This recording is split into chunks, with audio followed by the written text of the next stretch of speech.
hemos aprovechado las características de la sala, que tenía esa memoria de haber sido ese dormitorio de los frailes y que de alguna manera denota mucho de onirismo, de sueño, para crear una instalación en la que Carmen nos invita a dar un paso hacia el activismo medioambiental.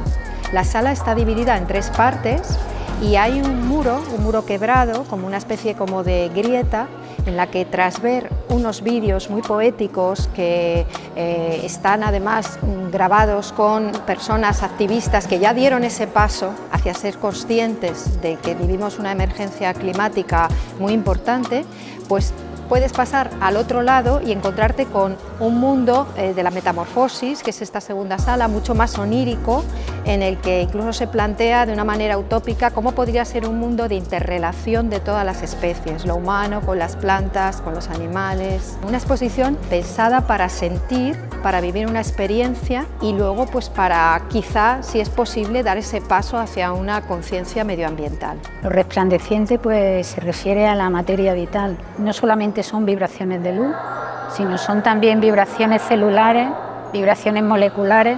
Es la potencia vital, la materia vital de la que venimos todos, de la que nacemos todos, ¿no?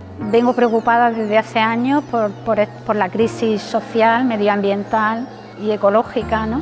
Creo que las prácticas artísticas y el activismo pueden ayudar a transformar un poco el mundo que tenemos y a saber cómo queremos habitarlo, ¿no? Me interesa mucho llegar a la parte emotiva, ¿no?, del espectador.